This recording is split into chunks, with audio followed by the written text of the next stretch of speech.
Bonjour, une petite vidéo dans laquelle vous allez trouver un petit exercice où on va voir comment on calcule une distance dans un repère orthonormé. Alors dans cette vidéo, je ne vais pas redémontrer donc cette propriété, néanmoins ici on va la rappeler, donc ici dans un repère orthonormé, si on considère deux points A et B, dont les coordonnées sont données ici, la distance AB est donnée par une formule qui s'écrit donc la longueur AB est égale à la racine carrée de xb moins xa, le tout au carré, plus yb moins yk, le tout au carré. Et derrière cette propriété, il y a bien sûr le théorème de Pythagore.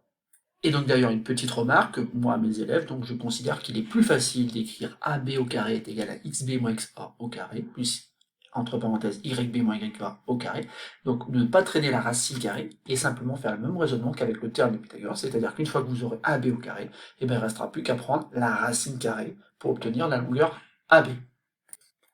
Maintenant, je vous propose donc un petit exercice dans lequel vous allez pouvoir vous entraîner à calculer des distances. Donc, il y a une distance AB, une distance CD et une distance EF qu'il faudra calculer dans cet exercice. Bien sûr, pour cela, on nous a donné les coordonnées de tous les points qui interviennent dans cet exercice. Et, dans un premier temps, on nous rappelle que le plan est bien sûr reporté à un repère orthonormé OIJ, car en effet, la propriété qu'on vient de rappeler n'est valable que dans un repère orthonormé. Maintenant, vous pouvez appuyer sur pause afin d'avoir le temps donc d'effectuer les calculs nécessaires pour répondre donc à cette consigne. Des calculs d'ailleurs que je vous conseille fortement de faire sans utiliser la calculatrice. Car si vous voulez avoir un bon niveau en mathématiques, il faut savoir laisser la calculatrice de côté très souvent, et notamment lorsqu'il faut faire des calculs, comme ici, qui sont des calculs assez simples.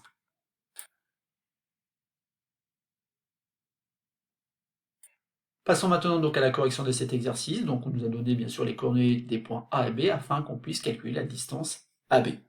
Alors, d'après la propriété du cours, donc on va pouvoir écrire que AB, eh ben, que je vais élever au carré, contrairement à ce qu'on peut encore voir ici sur la propriété. AB au carré, pourquoi? Parce que ça va être plus facile pour faire les calculs. Donc AB au carré, c'est l'abscisse du point B moins l'abscisse du point A, et ça, je l'élève au carré. Je fais la même chose donc pour les ordonnées, donc YB moins YA au carré. Donc ensuite, donc on remplace, donc l'abscisse du point B c'était 3, l'abscisse du point A c'est 1, donc ça fait 3 moins 1 au carré, plus donc YB, ben, son ordonnée ben, c'est encore 3, chose que son abscisse, et pour l'ordonnée du point A, donc c'est 2. Donc ça va être très rapide, puisqu'entre les parenthèses ici je vais obtenir 2, donc ça fait 2 au carré. Ici je vais obtenir 1, donc ça fait 1 au carré, sauf que 2 au carré ben, ça fait 4, et que 1 au carré ça fait 1. Donc attention, AB au carré est égal à 5, et nous, comme dans le théorème de Pythagore, on veut la longueur AB, et donc la longueur AB, on va l'obtenir en faisant racine carrée de 5. Donc voilà, donc la longueur AB mesure racine carrée de 5, donc si l'unité ici elle est centimètres, ça fera racine carrée de 5 cm. Mais ici l'unité n'est pas précisée, donc on va s'arrêter là, on va dire que AB donc est égal à racine carrée de 5 dans ce repère orthonormé. Passons maintenant au petit b, cette fois-ci c'est de la longueur donc CD. Et donc de même, ici, je vais pouvoir exprimer donc CD au carré dans un premier temps. Alors c'est bien sûr plus les points A et B, mais il suffit simplement de savoir s'adapter. Et donc le segment CD, eh ben, il a pour extrémité ici D, donc je vais commencer ici par X, D, autrement dit l'abscisse du point D. Je vais lui enlever donc l'abscisse du point C, et je vais lever tout ça au carré. Je fais la même chose donc pour les ordonnées, YD du coup moins YC au carré. Et ensuite, donc, je remplace par les données de l'exercice. Donc ici, l'abscisse du point D, c'est 3, et l'abscisse du point C, attention, c'est moins 2. Alors pourquoi je dis attention? Parce que tout simplement, ça va faire 3 moins 2. Moins 2 ici, qu'il ne faut pas oublier, parce qu'en effet, ici, ça va faire 3 plus 2 à l'étape suivante. Et pour les ordonnées, donc YD ben, est négatif, donc c'est moins 3, moins YC qui est là encore négatif, donc attention, ça fait moins 7. Alors ici, la difficulté par rapport au calcul de la longueur AB, c'est tout simplement le fait qu'il y a beaucoup de signes qui interviennent. Donc il faut être très rigoureux dans les calculs pour ne pas se tromper. Donc ici, ça fait 3 moins 2 qui fait 3 plus 2 qui donne 5, donc j'obtiens 5 au carré.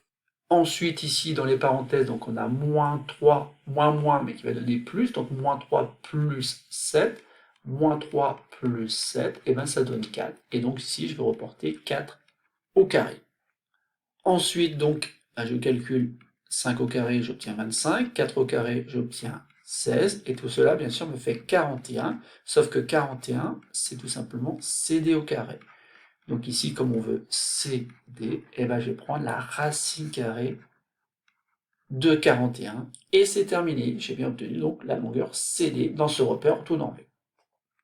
Juste une petite remarque ici, peut-être que vous avez fait une petite erreur en inversant ici XD et XC. Alors c'est quelque chose qui se produit régulièrement en classe, des élèves qui inversent ici, qui se posent la question de savoir si ils en font. Donc si on inverse, on va obtenir donc XC moins XD le tout au carré, plus YC moins YD le tout au carré. Et donc si l'élève ne s'est pas trompé, donc il va obtenir moins 2, moins 3 le tout au carré, qui va donner moins 5, attention, le tout au carré, plus ici, moins 7, moins 3, qui va faire moins 7 plus 3, qui va faire moins 4 au carré. Quand on calcule ces carrés-là, on va obtenir 25 plus 16, et enfin 41. C'est-à-dire qu'en fait, ils obtiennent 41, et puis ils en concluent que CD est égal à racine 41. Alors bizarrement, on n'est pas parti du même calcul, par contre on a obtenu le même résultat. Alors c'est pas si bizarre que ça, parce que finalement, sans le savoir, l'élève ici a calculé DC au carré. Et donc ici, c'est pas vraiment CD qu'on obtient, mais plutôt DC. Et c'est normal d'obtenir la même valeur, car la distance du point D au point C, c'est la même que la distance du point C au point D. Donc c'est une petite erreur qui n'a pas beaucoup d'incidence ici, mais attention, vous allez découvrir en classe de seconde une autre formule dans laquelle l'ordre des abscisses et l'ordre des ordonnées aura beaucoup d'importance.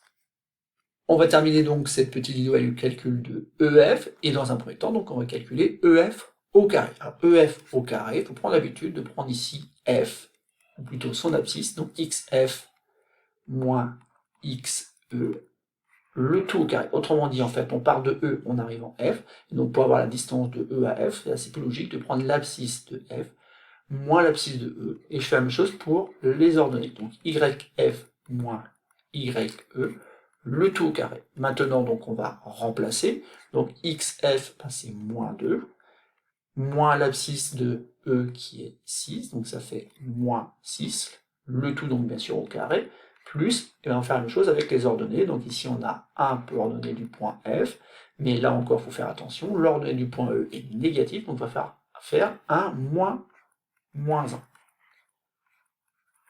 Donc ici, ça fait moins 8 entre les parenthèses, donc ça va faire moins 8 le tout au carré. Entre les parenthèses, ici, on va obtenir 1 plus 1 qui va donner 2, donc on va obtenir 2 au carré. Moins 8 le tout au carré, ça fait moins 8 multiplié par moins 8, donc ça donne 64, alors que 2 au carré, bien sûr, ça donne 4, et j'obtiens donc 68. 68, encore une fois, pour EF au carré.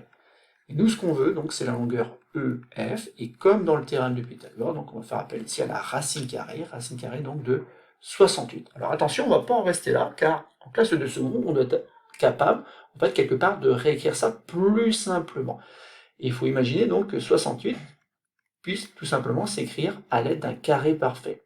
Alors ce carré parfait, c'est tout simplement 4. En effet, si je cherche un peu, 68, je peux l'écrire comme étant 4 fois le nombre 17. Ensuite, j'utilise une petite propriété qui dit que c'est racine carrée de 4 du coup multiplié par racine carrée de 17. Et autrement dit, j'obtiendrai 2 racines carrées de 17 si jamais j'avais pris la calculatrice. Mais je rappelle ici qu'il est important de laisser la calculatrice de côté afin de conserver de bonnes compétences en calcul. Et c'est donc terminé pour cette petite vidéo. Donc il y a juste une seule chose à connaître, c'est la formule qui donne donc la distance dans un repère orthonormé. Donc il faut savoir l'utiliser, il faut savoir que derrière il y a le théorème de Pythagore et que donc à un moment donné, il va falloir faire appel à la racine carrée. Voilà, c'est tout pour cette vidéo.